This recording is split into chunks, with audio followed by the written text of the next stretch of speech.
Que delícia, que alegria, que prazer nos achar na presença de Deus.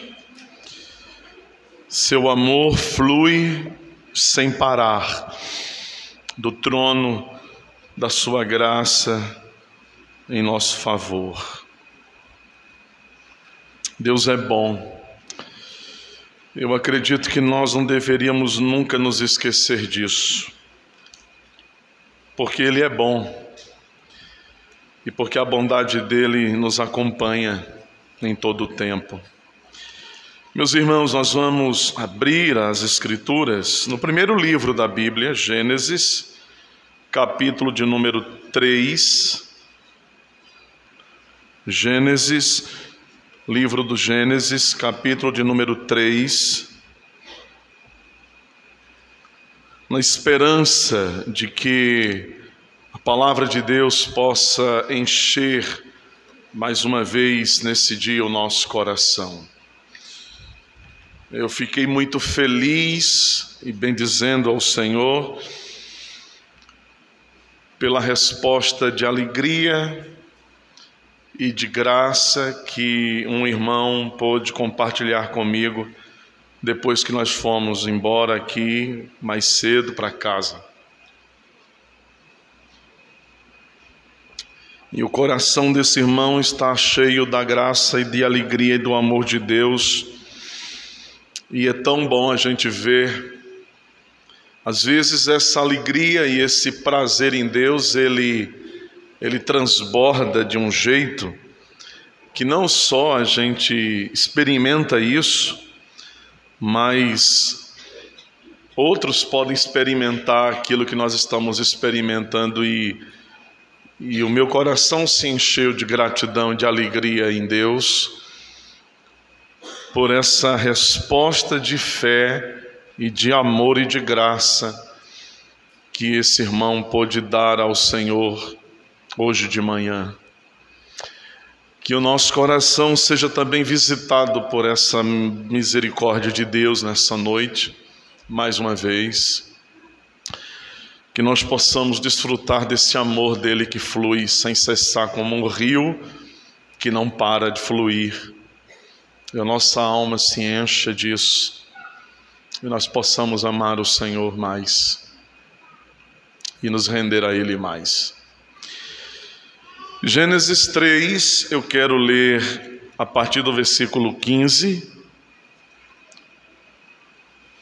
Nós estamos, embora seja novembro, nós saímos do mês de outubro, mês da reforma, e eu quero nessa noite pregar uma mensagem que passa por esse tema.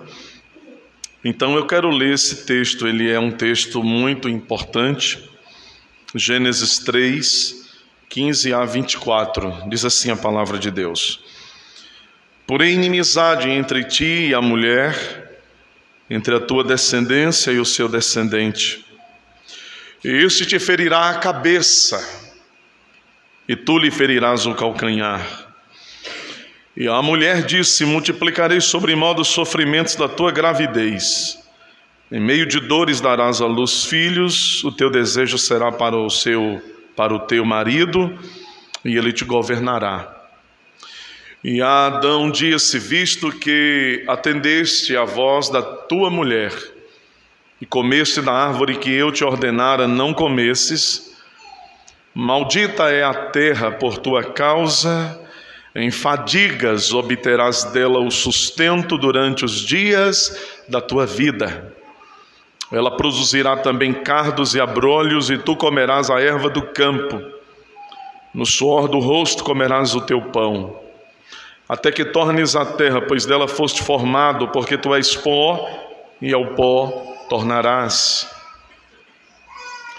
E deu o homem o nome de Eva à sua mulher, por ser a mãe de todos os seres humanos. Fez o Senhor Deus vestimenta de peles para Adão e sua mulher, e os vestiu. Então disse o Senhor Deus: eis que o homem se tornou como um de nós, conhecedor do bem e do mal. Assim que não estenda a mão e tome também da árvore da vida, e coma e viva eternamente. O Senhor Deus, por isso, o lançou fora do jardim do Éden, a fim de lavrar a terra de que fora tomado. E expulso o homem, colocou querubins ao oriente do jardim do Éden, e o refugir de uma espada que se revolvia para guardar o caminho da árvore da vida. Amém. Somente pela fé podemos viver. É sobre isso que vamos pensar nessa noite. Somente pela fé podemos viver. Meus irmãos, é praticamente certo que todos os anos, quando nós chegamos no mês de outubro, por ser este o mês que comemoramos a Reforma Protestante do século XVI, certamente é correto, é verdadeiro que alguma coisa seja falada sobre os 5 solas da Reforma. Não há como escapar disso. Nós chegamos e todas as igrejas de tradição vinculada à Reforma do século XVI, no mês de outubro, elas celebram de alguma forma a Deus em um culto, em gratidão, pelo grande movimento de avivamento, de reforma acontecido no século XVI. E é quase certo que alguma coisa sobre aqueles solas da Reforma seja falado alguma coisa, e eles sejam anunciados, e como nós fizemos neste fim de semana em nosso simpósio, eles são um bom resumo daquilo que era o pensamento teológico dos reformadores no século XVI. Quando nós estudamos sobre como aquela virada na história da igreja se deu, quando nós ouvimos sobre isso, quando nós lemos sobre como as coisas aconteceram ali, alguns séculos antes de nós, precisamente 508 anos passados, quando nós pensamos sobre o que levou Martinho a questionar e estar disposto a lutar por aquilo que ele considerou, que ele via como inegociável para o povo de Deus, então, quando nós pensamos sobre isso, quando nós lemos essa história, quando nós refletimos sobre esse glorioso e poderoso acontecimento histórico, salta bem diante dos nossos olhos a experiência de um homem lendo as Escrituras Sagradas, o único instrumento que é capaz de desvendar os nossos olhos, lendo a palavra, lendo a carta de Paulo aos Romanos, precisamente capítulo 1 e versículo 17, ele leu: visto que a justiça de Deus se revela no Evangelho, de fé em fé, como está escrito, o justo viverá por fé ou pela fé. Ele leu isto, leu estas palavras, estas letras douradas, e então naquele dia, isso significou para Lutero exatamente aquilo que o apóstolo Paulo estava comunicando a cada cristão que possa ler ou ouvir estas mesmas palavras. Ele entendeu que o pecador só pode ser justificado diante de Deus pela fé em Cristo somente pela fé. É daqui que nasce esse sola da Reforma, este somente da Reforma, este sola fide, somente a fé. É daqui de Romanos 1,17. Mas isso está espalhado por toda a Escritura e mesmo no Antigo Testamento, como nós pretendemos ver. Isso foi então libertador para aquele homem. Isso libertou aquele monge católico agostiniano de uma prisão.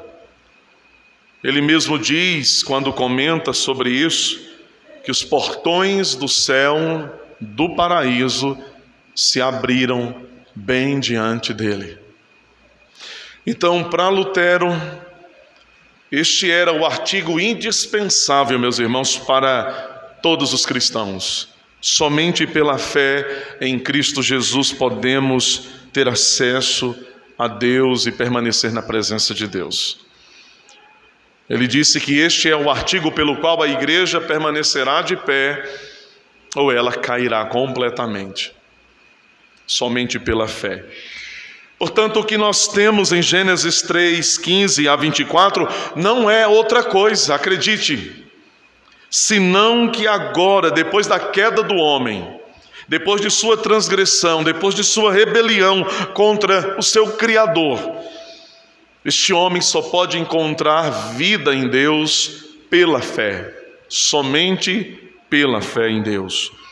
Era isso que Adão, era isso que sua mulher tinham ouvido da boca do próprio Deus lhes falando naquele jardim. É sobre isso que esse texto que nós lemos nessa noite trata. Dentre outras coisas muito importantes que esse texto pode nos fornecer, que ele nos comunica e que é maravilhoso. É para isso que eu quero olhar com vocês. Para o fato de que esse texto está nos dizendo e nos assegurando que é somente pela fé que os pecadores podem receber vida em Deus e estar nele para sempre.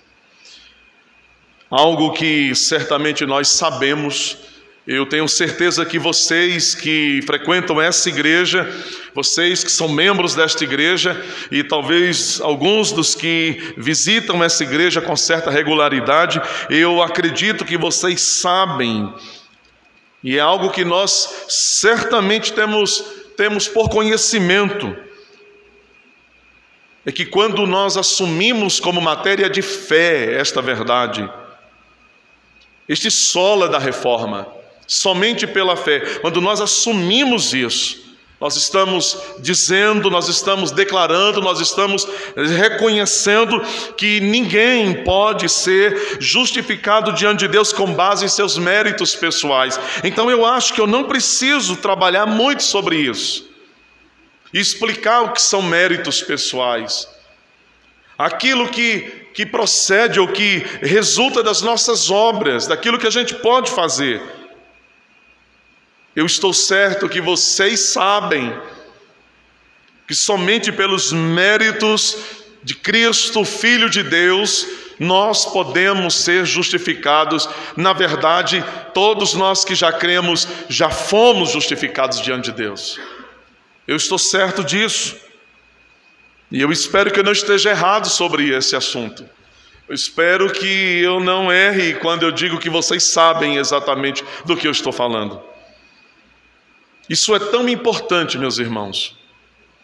Isso é tão importante e jamais nós podemos abrir mão dessa verdade. Não importa quantas pessoas possam falar alguma coisa contrária a isso, definitivamente não importa. Esta é a verdade que Deus nos dá.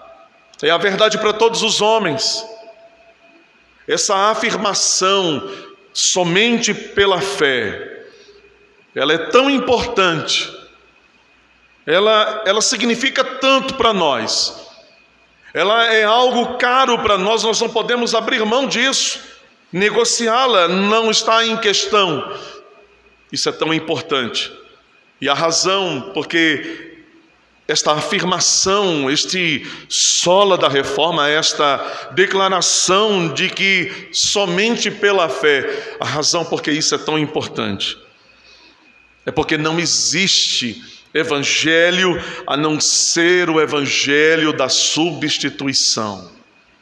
Não existe outro evangelho a não ser aquele evangelho que declara aos homens que Cristo, Filho de Deus, assumiu, tomou o nosso lugar na condenação, no juízo, na ira de Deus, na cruz do Calvário. O evangelho é Cristo tomando o nosso lugar na cruz, o justo pelos injustos. Essa é uma verdade preciosa. ele sofrendo a mais terrível dor, a mais terrível condenação, suportando a ira de Deus, carregando sobre si os nossos pecados. Então, o que Deus quer de nós, o que Ele quer dos homens, Ele quer que o homem coloque a sua fé em Cristo e assim ele será justificado.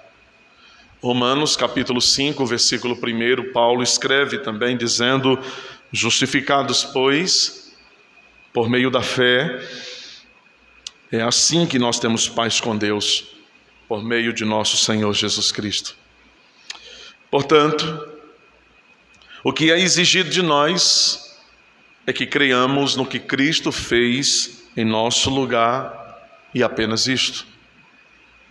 Somente a fé nos coloca em posição de beneficiados pelo que Jesus Cristo fez, pelo que Deus fez no seu amor. É sobre isso que Gênesis 3:15 em diante está falando. Eu queria que você enxergasse isso nesses versículos. Que Deus está falando sobre o homem obter vida apenas confiando numa promessa que sai da boca de Deus. Você confia no que sai da boca de Deus? Você acredita no que sai dos lábios dele? Naquilo que ele diz? Nós estamos desconfiando. Será? Talvez? Quem sabe? O que Deus espera então de nós é que a nossa confiança seja colocada naquilo que Ele prometeu. É sobre isso que Gênesis 3:15 está falando. Sobre receber vida eterna por meio de uma promessa. Vida eterna por meio de uma promessa. E o que o homem tem que fazer então? Ele precisa confiar em Deus. Ele precisa crer naquele que fez a promessa, colocar a sua fé nele. Então tudo está resolvido. Parece tão simples isso, tão pequeno. Talvez seja a razão porque algumas pessoas, quando escutam sobre isso, eles dizem: não, mas não é possível que eu vou entrar no céu e herdar a vida eterna apenas crendo. Eu não tenho que fazer nada. E eu não vou fazer nada. E eu não tenho nenhuma grande obra para realizar. Eu não tenho nenhum lugar onde chegar com os meus próprios pés. Eu não tenho que fazer algum tipo de força e fazer que algo aconteça, e então isso me proporcione a vida eterna. E a resposta divina é não. Para cada uma delas, não. Apenas isto, não. E somente isso. E nada além disso. Não insista. Deus não quer a nossa boa obra para então nos colocar no paraíso dele. Ele não está interessado em nossa justiça para nos declarar justos. Não é esse o caminho, não é essa a porta. Em uma das mensagens do pastor Paul Washer, um pastor querido, amado, pregador da palavra de Deus, ele conta em uma de suas mensagens, ele narra, ele conta que às vezes quando viaja de avião para algum lugar para pregar a palavra de Deus, eu achei isso muito interessante. Eu compartilhei ontem no simpósio, eu quero compartilhar com vocês também. Ele diz que então quando senta na poltrona do avião, algumas vezes ele tira da sua bolsa o Novo Testamento em grego. E são poucas pessoas que conseguem ler aquilo ali. É tanto que quando alguém fala alguma coisa conosco, ou quando a gente fala alguma coisa com a pessoa e ela parece que não entendeu ou não dá ouvidos, a gente pergunta: eu estou falando grego?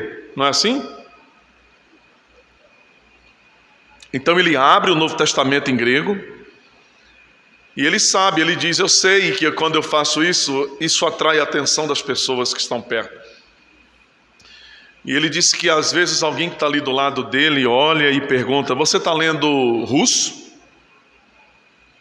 ou japonês? O que é isso? E então aqui começa uma conversa ali.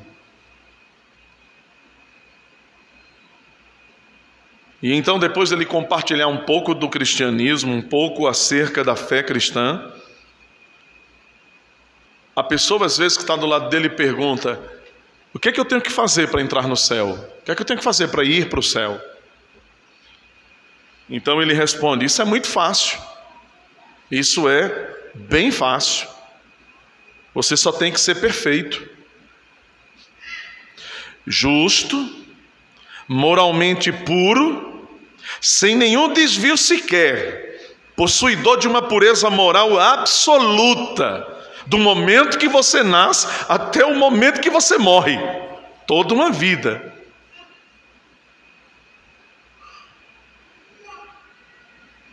Nenhum desvio.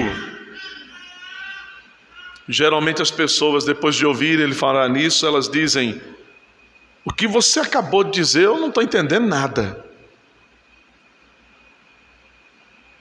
Então ele diz: o que eu disse para você é que para você ir para o céu, você precisa ser moralmente perfeito, precisa ter uma perfeição absoluta. Perfeição absoluta. Então a pessoa diz: mas ninguém é assim, ninguém é desse jeito. Então ele diz para a pessoa: você precisa de Cristo, precisa crer nele, colocar toda a sua confiança nele e no que ele fez na sua cruz e na sua ressurreição. Essa é a grande verdade que não podemos escapar. Nós não podemos escapar dela. Nós só podemos entrar no céu. Só há essas possibilidades à mesa. Ou você é perfeito, sem nenhum pecado, plenamente justo, plenamente perfeito, perfeição moral absoluta. Você precisa nunca ter cometido nenhum só pecado. Você sabe o que é interessante? É que não existe nenhum homem capaz disso. Então a única solução e a única rota para o céu é então colocar a fé no Filho de Deus, crer nele apenas. Não há outra coisa. É aqui que o texto que nós lemos nesta noite, ele abre para nós algo muito precioso. Porque desde que o homem caiu em transgressão, violou a aliança de Deus, o pacto de Deus, e ele caiu da sua obediência original, do seu estado de retidão original primeiro, dali em diante, tudo o que ele tinha e a única coisa pela qual ele poderia manter relacionamento com Deus agora era a fé em Deus. Quando nós entrarmos na eternidade, nós não vamos mais precisar de fé. A fé serve para nós agora aqui, porque nós veremos. Nós estaremos diante de Deus, nós teremos tudo o que Deus tem reservado para nós, pelo qual agora nós aguardamos pela fé. A fé não é isso? Confiar, aguardar o que não se pode ver. Gênesis 3, 15 em diante, e especificamente o verso 15, Deus faz uma promessa. É o que está aí, uma promessa. Ele é o Deus da aliança e Ele é o Deus da promessa. A aliança de Deus com os homens, ela consiste numa promessa de vida, de salvação, de graça. Ele fez a promessa, a semente da mulher, Cristo. A morte entrou por causa do diabo. O diabo, ele tentou os nossos pais. Ele enganou nossa mãe. Adão conscientemente não resistiu e não pisou a serpente. O diabo promoveu a morte naquele lugar. Ele é um agente de morte. Ele é um agente de tentação. Ele é mau, perverso. Ele é inimigo de Deus e ele nos odeia. Só há uma coisa entre a vontade dele nos destruir e Deus, a mão do Todo-Poderoso.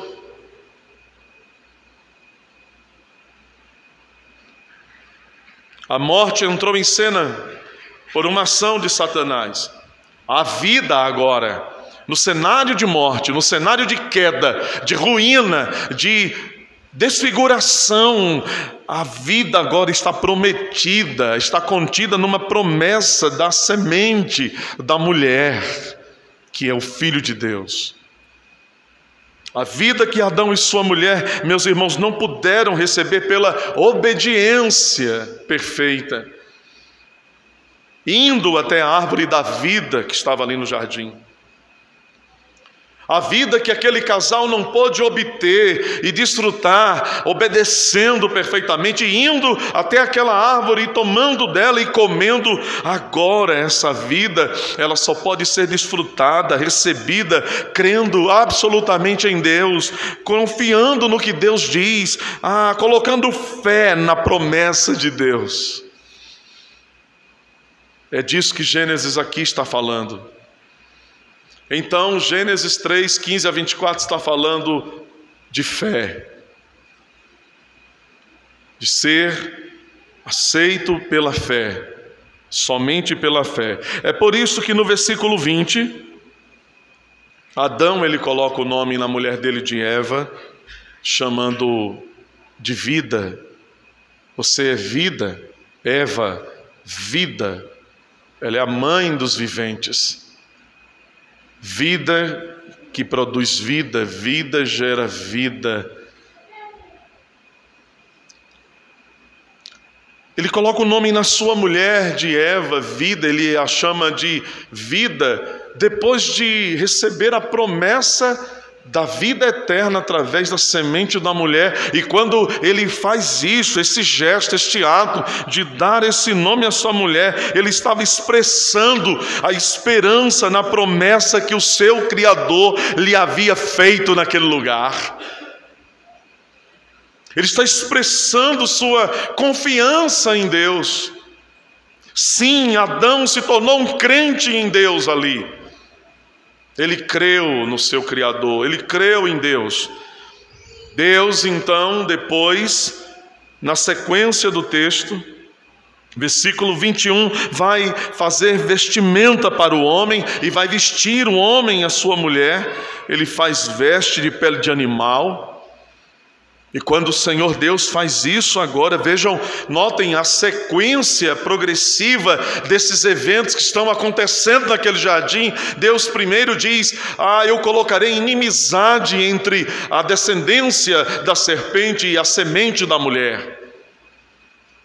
Este te ferirá a cabeça e tu lhe ferirás o calcanhar. Depois agora Adão tomando consciência e abraçando a promessa em esperança, ele diz, a minha mulher, a qual eu disse naquele dia que seria osso dos meus ossos, carne da minha carne, porque do varão ela foi tirada, ela agora é vida, porque eu creio na promessa que o Senhor me faz.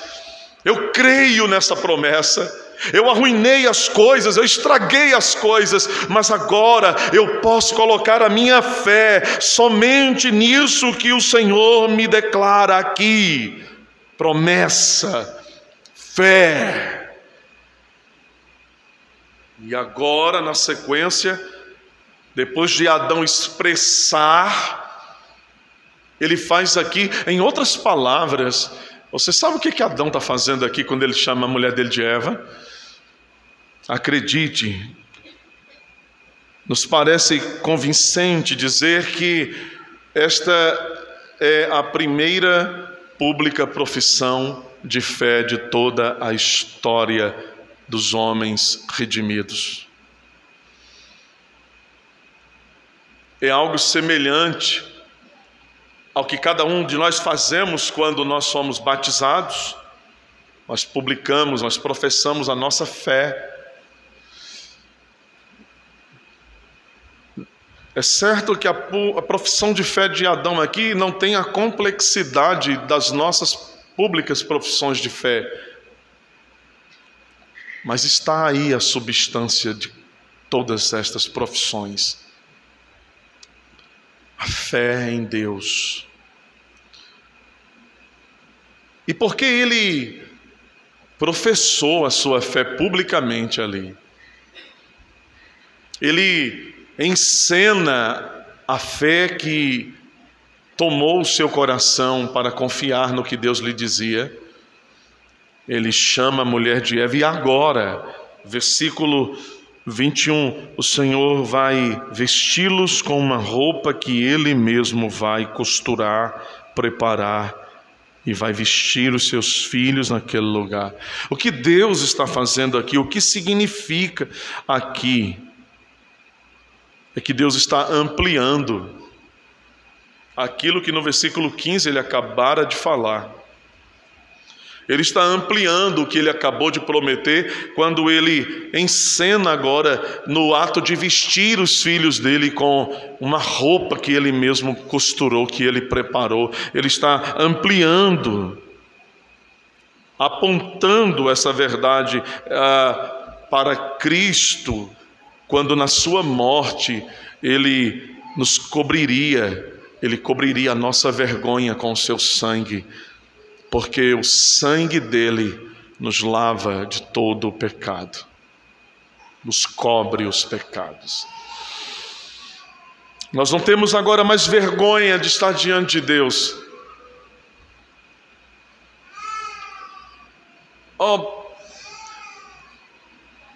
Nós não temos vergonha de estar diante de Deus.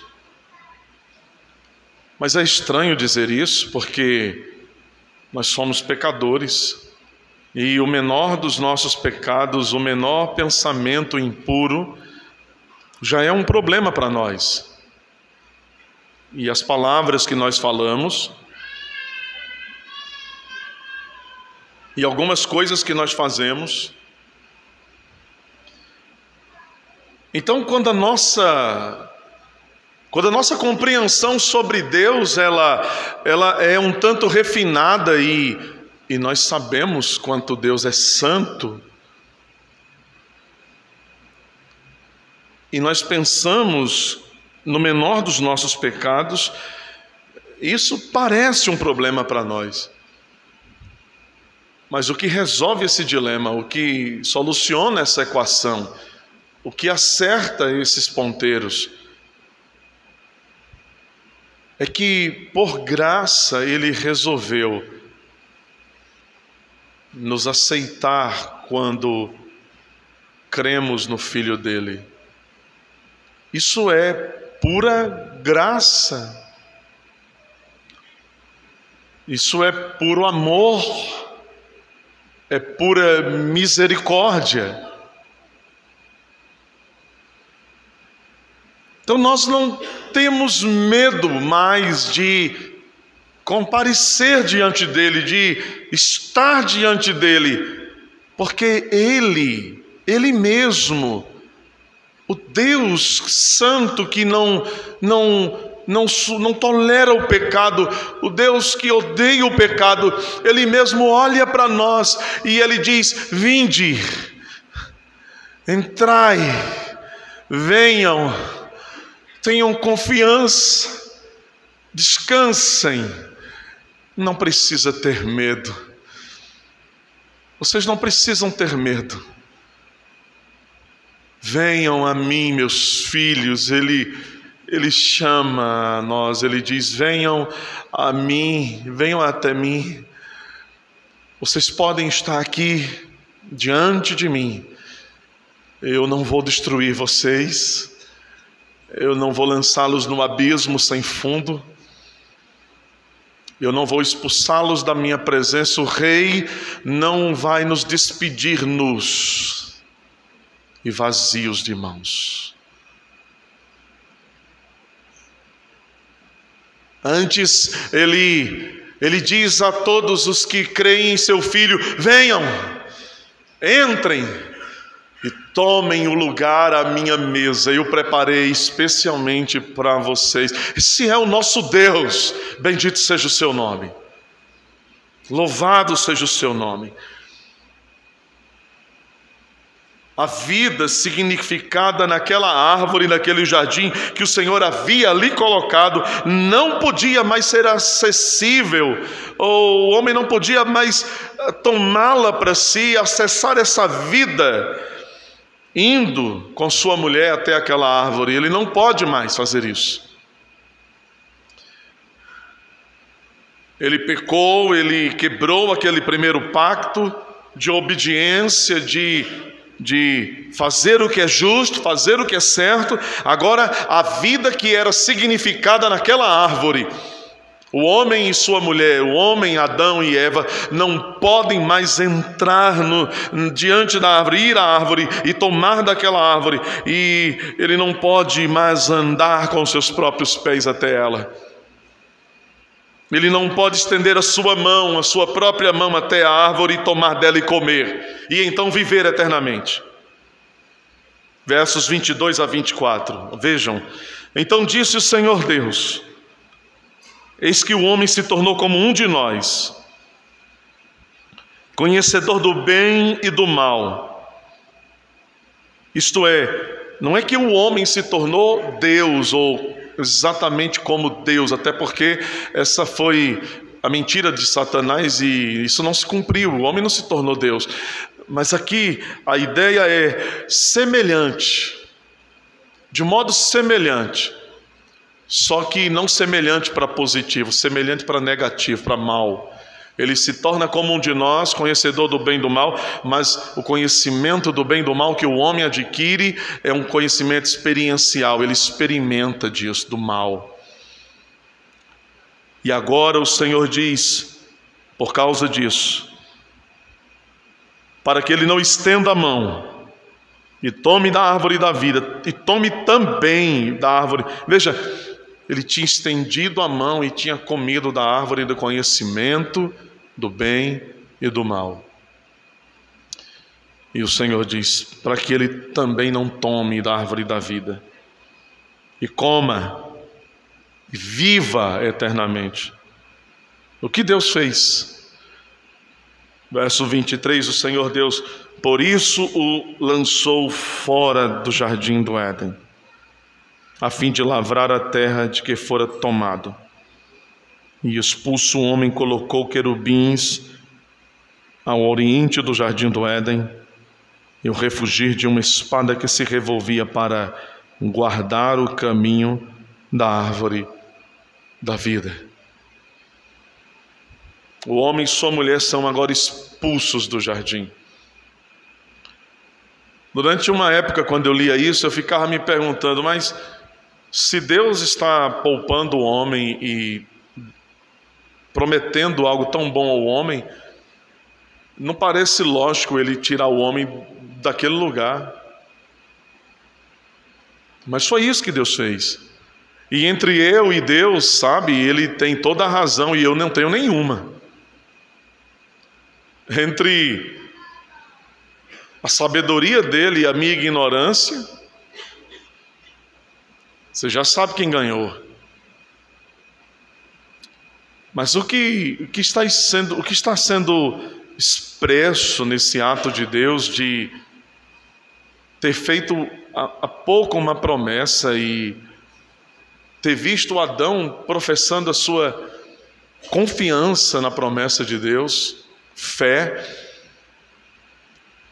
e mesmo depois do Senhor ter vestido o homem e sua mulher com roupa apropriada, agora ele os coloca para fora do jardim.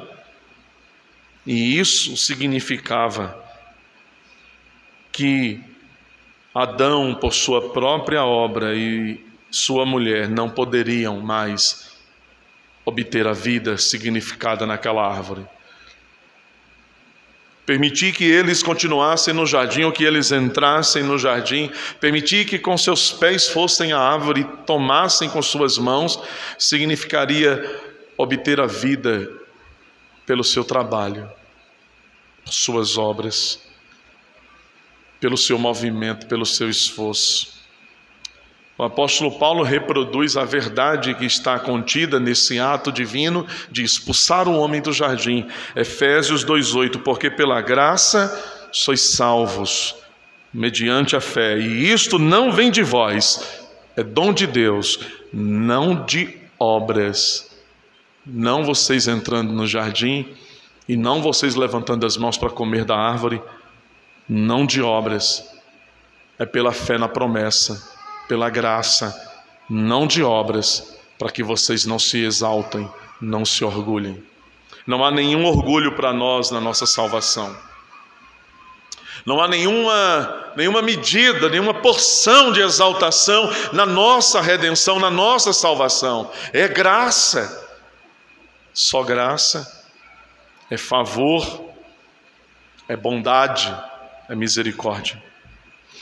Adão, ele tinha uma promessa, e uma promessa ela é conquistada por fé. É preciso crer. Eu gostaria de ler um último texto. Se você quiser abrir, fique à vontade. Romanos 4:16. Romanos 4:16. Fala disso. É uma boa leitura através da vida de Abraão, daquilo que está acontecendo em Gênesis 3:15 a 24. Romanos 4:16, o apóstolo Paulo escreve a sua poderosa carta aos romanos, dizendo: portanto, a promessa vem pela fé. A promessa vem pela fé.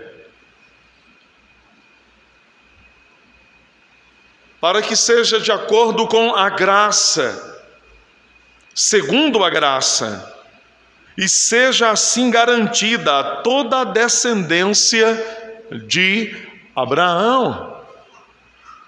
Então note, veja, Paulo está dizendo, a promessa vem pela fé. Por que tem que ser assim? Porque precisa ser segundo a graça. A promessa é o fruto da aliança da graça que Deus estabeleceu naquele jardim. Este é o pacto da graça de Deus. Tendo o homem quebrado o primeiro pacto formado por Deus com ele, o pacto de obras, que consistia na obediência certa do homem, o Senhor então se agradou de fazer um segundo pacto com ele, de comunicar as bênçãos desta aliança a ele. Este é o pacto da graça de Deus, é a aliança da graça de Deus. Precisa ser segundo a graça, de acordo com a graça, para que isto seja garantido a toda a descendência de Abraão. Não apenas, veja, não apenas aos que estão debaixo do regime da lei, não apenas aos judeus. Essa é a tese de Paulo. Essa promessa adquirida, conquistada pela fé, porque é pela graça, não é apenas para os judeus que têm fé em Cristo, mas é também a todos os não-judeus que têm fé, a mesma fé que teve Abraão, porque ele é o pai de todos que têm fé em Deus. E isto é apropriação da promessa. Crer. É do que Gênesis está falando. Crer. Agora, depois da queda, Adão só tinha uma coisa a fazer: crer na promessa que o Senhor lhe havia feito. Somente pela fé. Sola fide. Sola fide, que brota como sistematização do pensamento dos reformadores, especialmente de Lutero, ele já está no jardim. Só pela fé. Adão, agora só você crendo. confiando. Deus é fiel. Confie nisso. Descanse nisso. Descanse na promessa dele. Apenas isso. Somente pela fé. Fé naquele que havia sido prometido. Há uma passagem nos evangelhos muito interessante que narra aquele jovem rico indo falar com Jesus. E ele fala com Jesus algumas coisas e depois de ouvir outras, ele sai, ele segue seu caminho triste, arrasado, quebrado. E essa história se resume no fato de que ele perguntou a Jesus o que ele poderia fazer para ser salvo. O que eu posso fazer? O que eu preciso fazer? E o Senhor lhe falou sobre guardar os mandamentos de Deus. Lhe falou sobre os mandamentos. Como caminho para entrar na vida.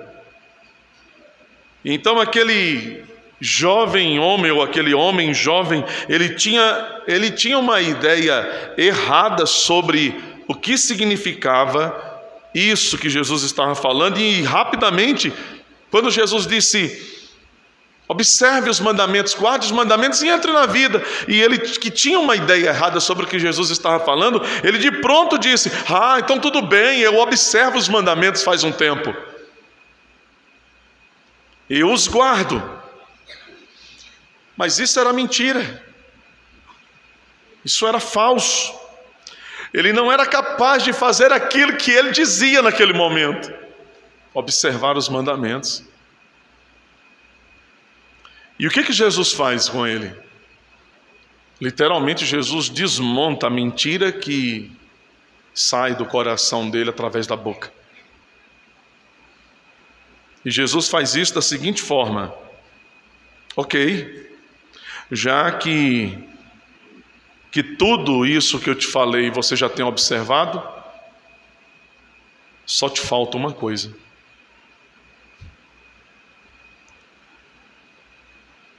Jesus sabia que ele estava mentindo, que não era verdade que ele guardava os mandamentos de Deus. Mas aquele homem está tão cego pelo pecado que ele acredita que é capaz de fazer o que Deus quer que os homens façam. Ele estabeleceu um modo de vida no qual aquilo podia fazer sossegar a sua consciência. E talvez isso tenha funcionado até o dia que ele foi falar com Jesus. E Cristo, ele tem esse poder de tirar as máscaras da nossa consciência e nos desvendar a nós mesmos. Nós juramos que estamos certos, cremos, está tudo bem, está tudo certo, eu guardo, eu faço, eu observo, está tudo resolvido. Ele vem e diz: ainda te falta uma coisa. Esse é o ponto. Todo aquele que presume entrar na vida eterna por sua obediência, por seus méritos, por suas obras, ouvirá do Senhor lhe dizer: amigo, ainda te falta uma coisa.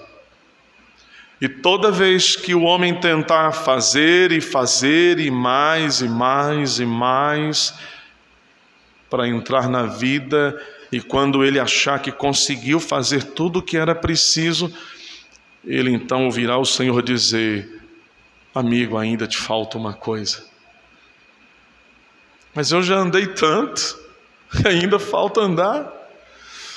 Mas eu já fiz tanto e ainda falta alguma coisa. Falta a mais importante e, na verdade, a única que pode te salvar: crer somente em Jesus Cristo. Apenas isto. Sola Fide nos ensina exatamente isto, que nós precisamos de uma justiça fora de nós. É tudo que eu e você precisamos. Se já cremos em Jesus, nós podemos louvá-lo, porque a justiça fora de nós, da qual nós tanto necessitamos, ela já foi colocada sobre nós, e é por isso que nós podemos estar diante dele. Se entendermos como nós podemos ser aceitos sem que façamos nenhuma obra, ou deixa eu colocar isso de outra forma, se a gente tentar entender, ajustar a nossa razão de forma lógica, como é que eu posso ser aceito por Deus sem fazer nada, e na tentativa de racionalizar isso, de ajustar isso a categorias de pensamento viáveis a nós, como, tornando isso lógico, racional, como é que eu posso ser aceito diante de Deus sem fazer nada, se a gente chegar à conclusão de que isso é desafiador demais e que é difícil demais conseguir compreender e entender isso? Tudo bem, fique tranquilo, nós devemos nos alegrar o coração, porque Deus diz isso. O que eu vou ler agora foi o que Lutero leu, é o que está em Romanos 1:17. O justo viverá pela fé. Aleluia. Você não precisa entender como isso funciona, como isso acontece. O justo viverá pela fé. Você não precisa racionalmente entender. Você precisa confiar que esta é a verdade. O justo viverá pela fé. Aleluia. Que nesse ano em que celebramos os 508 anos da Reforma, nós possamos bendizer a Deus, porque a nós Ele nos deu a fé para crer no Seu Filho. Amém. Vamos à mesa do Senhor?